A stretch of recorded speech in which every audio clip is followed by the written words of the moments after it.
Oh, I'm so glad that you joined me on another tailgate session where we get to talk about all those things about life and we get to talk about all the real things that happen in sales that detour us from being as successful as we can. Today's episode is again, it's going to pair not only some things about life, but how it impacts us in regards to our role as professionals in the field working with farmers. Some of you sometimes have asked, David, why do you talk so much about the Bible and faith in your workshops and in tailgates? And that's a great question. I think in life today, you don't see that happening very often, where someone talks about his or her faith the way I do and how it impacts not only me, but our society and in our jobs and in our families. And I do it because there's so many answers. Some of the answers that I'm able to give you come from the Bible, come from God's Word. And certainly I'm going to pair that with my experiences that I have, but I'm not shy about it, and I'd ask that you not be shy about your faith and sharing it with others. When we talk about a lot of fear in the world today from the coronavirus, and some of us have fear around that, and others are really anxious and fearful about making calls, maybe cold calls, maybe meeting somebody for the first time. It might be that we're fearful and anxious about talking to a farmer when our price is higher. Let me just share with you what Satan does. Yeah, Satan. Satan gets in our lives and gets in our heads, and Satan's job is to give us a spirit of fear. That's where fear comes from. But I want you to have hope in that God gives us a different spirit. He gives us a spirit of power and peace, self-control and love. But when your joy comes from circumstances, just circumstances, whether I'm successful here or wherever it might be, that's always an open door for Satan to plant fear in you. Let me just share with you what we find in the 4th chapter of Philippians, starting at the 6th verse. There it says, "Do not be anxious about anything, but in every situation, by prayer and petition with thanksgiving, present your requests to God. And the peace of God, which transcends all understanding, will guard your hearts and your minds in Jesus Christ." Taking a morning, 5 minutes or 10 minutes to reflect and give thanks and to pray for your situation and your fears and where you might be anxious is a really great way to start. When you think about the best days that you have, it's generally when you're really focused and you're not anxious and you're not fearful. Starting every day in prayer and reflection would be a great, what I would call, first step that I would encourage you all to take. Now, I've talked a lot about fear and being anxious on the tailgate today. I want to just sort of move into what that causes us in our lives as salespeople and agronomists. And what I want to have you do right now is I'm going to ask you a question, and I want to have you rate yourself. Would you help me? Would you do that for yourself? So, on a 1 to 5 scale, with 5 being always, 4 being frequently, I frequently do that. 3 usually, 2 infrequently, it's kind of hit and miss, and 1 I never. I'd like you to rate yourself on this question. I'm unable to overcome price objections and position the unique value of myself and my company when a farmer objects. So I'll say it again. On a 1 to 5 scale, 5 would be always, 4 frequently, 3 usually, 2 infrequently, 1 never. I'm able to overcome price objections and position the unique value of me and my company when a farmer brings that up. So what score did you give yourself? Probably wasn't a 5. 1's sometimes hard to give, but that may be true, but somewhere between probably a 2 and a 4. And let me just share with you what most salespeople that we assess with our sales effectiveness improvement analysis provide themselves, and that would be a 2. Controlling emotion, controlling your emotion on a sales call is absolutely critical. Let me define what that means and really begin to think about this. When I am not able to control my emotions on a sales call, what happens is you worry. I worry about, even before I go there, I'm worried about the farmer's going to bring up the price. I'm already worried about it. I'm already worried that they're probably going to go with someone else.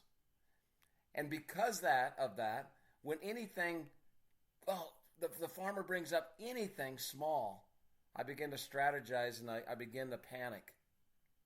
And when I panic, I say things like, well, yeah, I can lower my price, or let me talk to my manager, or you're right, I know we're higher priced, or I stay silent. And so what happens is we get in our own heads. Think about that. We're already causing ourselves panic before the event even happens. And think about that. When you're panicking and you're strategizing and you're worrying while the farmer's talking, how well do you listen? And you don't listen very well. And when we don't listen very well, we're not able to ask really good questions.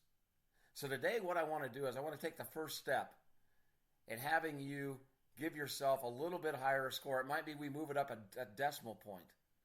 It might be that over the coming weeks we move it up a point. But we're going to work on that. And we're going to work on it in what I call our real life practice session. So when a farmer says, your price is too high, I can get it from somewhere else, I'm thinking about, I need a little bit more time to think it over. What do you do in those situations? What do you do in those situations? So we're going to practice now. I'm going to give you what generally happens to what I call people that have a lower score in their ability to control their emotion. Farmer says, your price is high, you're going to have to lower it. Most agronomists, most salespeople will do one of the following three things. They'll say nothing. They'll stand flat-footed and they'll just kind of stand there. And they'll look down, and what have you just told the farmer? Second thing they'll do is they'll get into a debate, almost in an argument, and they'll use the word but. They'll say, well, I know they're lower, but. And they begin to talk more than they're listening. They begin to talk more than asking questions. And the result is nothing changes. The farmer still believes your price is higher and there isn't any benefit of using you. The third thing they'll do is they'll concede their price. They'll lower their price. Again, when you lower your price, you also lower the trust that the farmer has in you. Why? You were willing to take his or her check at that other price, and now you've lowered it. The fourth thing they'll do is they'll agree. Yeah, our price is higher. I don't know what to do either. And then they get back in their pickup truck and they call their manager and they say, if we just had a lower price, I would be successful.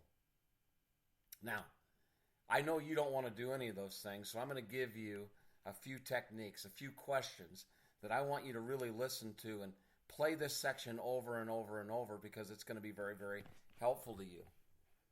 So when the farmer says your price is too high or something along that line, I'm going to say this.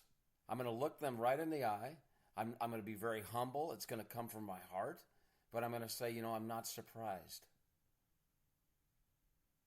Can I ask you a question? Was I anxious? Was I fearful? No. I'm not surprised. Can I ask you a question?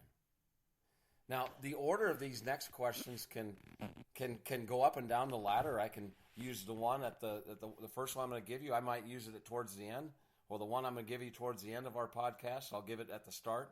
But they're all really good questions for you to get in your, what I would call script, so that you're not in a place of having the inability to control your emotion. So here we go. I just said, I'm not surprised. Can I ask you a question? And they'll say yes. I've just engaged their mind. Well, I'm just curious. Would you be considering that other company or using that other product that is a lower price if it wasn't for its low or their low price? Would you be considering them if it wasn't for their low price? It's going to get really quiet on the sales call. Their head likely goes down, And they'll generally do a couple things. They'll say, well, probably not. Or they would say, they're going to say, well, things are tough. Margins are tight. There isn't any difference anyway between you and them. They've just told you that they don't believe there's a difference. We're going to use that later. Maybe another question I might ask, is, I totally understand that, right now margins are tight and you need to look and prioritize where you're investing your dollar. I totally understand that. I'm just curious, what do you think might be missing from that price that's not included in that price that you're going to miss later? Well, I hadn't really thought about it. Or they're going to say, well, I think everything's the same. That's why that question I just gave you is so powerful. What do you think is not in that price that you might miss later? Here's another question. I'm just really curious. You got me thinking right now. I've asked you a number of questions about your farm and its problems and challenges and your weeds and how each farm is a little bit different. I'm just curious. I'm sure that they asked you a lot of those types of questions and the unique product that you needed for your farm before they shot you a price, right? No, they didn't. They just shot me a price.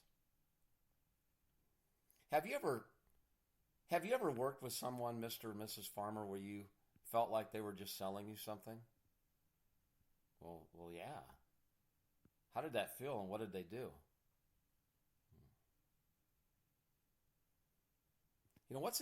Have you ever worked with anyone where you felt like they had your best interest in mind? How did that feel and what did they do?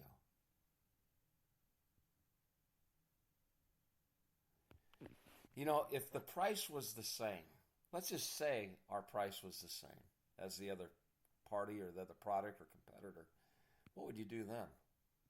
And why? Now, the questions I've just given you, does it sound like I'm in control of the call? Does it sound like I'm anxious or worrying? Am I panicking?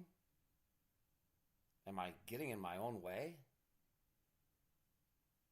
Who's talking more, me or the farmer? Think about the questions that I ask and the ability for me to listen. It is all about not being anxious. It is all about not being fearful. And today was the opportunity for you to really begin to move that score, that decimal point, that number that you gave yourself earlier, and to move it up. Controlling your emotion, controlling that fear, and putting your faith in yourself, putting your faith in Jesus Christ. It is so great to sit on the tailgate with you, and I'm really looking forward to the next time when we have another tailgate session where we learn about life, we talk about God, we talk about you being successful. We'll see you next time on the tailgate. This has been David Dunn.